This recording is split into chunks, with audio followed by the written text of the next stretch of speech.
how do you think it's worthwhile for athletes to be brave enough to feel strong enough to actually say to a coach, like, this is the support that I need? And as I'm saying that, I'm very conscious that some coaches may find that quite tough to take, because they'll be thinking, well, now the role is reversing slightly, that the athlete is coaching me. And I don't think that's what it is. It's actually saying, this is how I think I need to be supported. So I take a slightly different approach on that. So as part of the goodness of fit approach that we measured in terms of stress and coping, there's a social support element.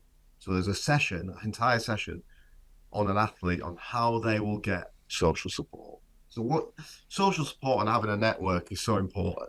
So what we do in this approach is we identify, or we speak to the athlete and we find out who is their social support network. So they're young, these were young lads, these were academic players. So the parents, friends, granddad, coaches, etc.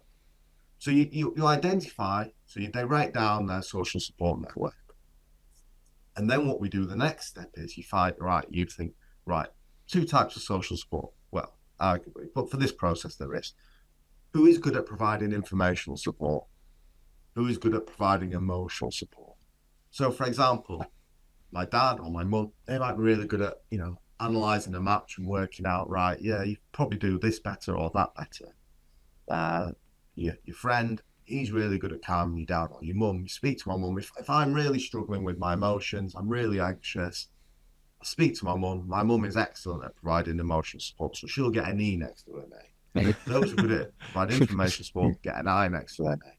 So what you do, you've got this list of people, right?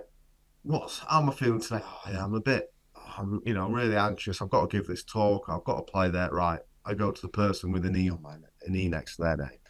So, because for some people, they may be incapable of providing emotional support. Some people may be incapable of providing information support, just their nature.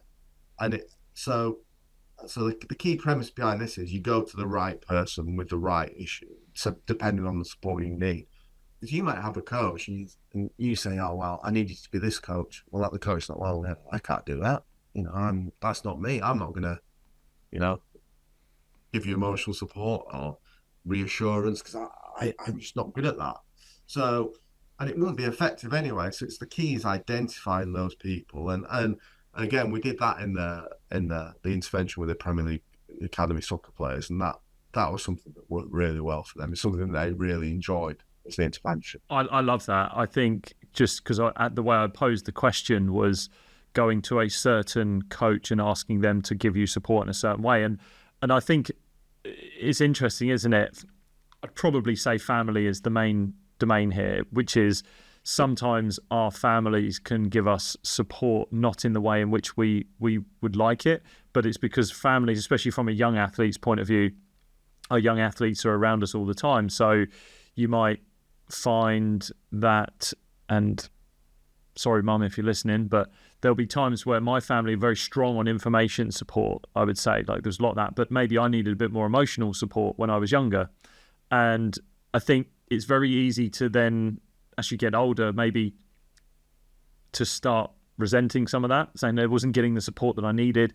And so that's why I sort of said, well, is there a way in which you can ask for that support in a certain way? But it's really important that you do understand from both the person asking for that support and the person giving that support that you both have tendencies of what you like, to the ways you give support. And I've always, in relationships that I had, it was probably in a relationship way previous that I was introduced to love languages. Have you done love languages? So the 5 love languages that help you really understand your relationship a lot more, which is how you like to receive love and how you like to give love. And they are physical touch, quality time, acts of service, words of affirmation, and gifts. So you essentially do a quiz, you do a questionnaire, and you find out what it is that the way in which you receive love.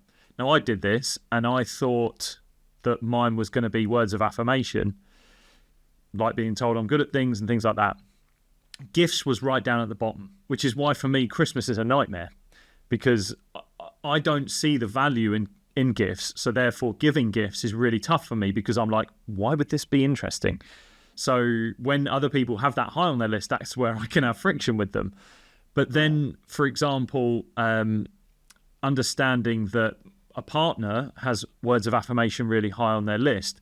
But for me, actually giving words of affirmation was quite challenging because of my background, and like I hadn't heard that and I hadn't learned that skill enough. So that caused a bit of friction in the relationship. But the pure awareness of knowing what that is, it was really impactful. And again, knowing the support that I need and how that emotional support can be given. And I'm always actually thinking about, have coaches gone through that process for themselves? Because you will not only just understand that, and look, coaches, physical touch, boundaries, I'm not talking about that. I would almost maybe start to tweak it slightly in sport. But the words, do you use words of affirmation for your players? Do you like hearing words of affirmation? Is quality time the thing that you like having with your athletes? And I mean that like time on task with them and being around them and mucking in and things like that. But as an athlete, are those the things that you want?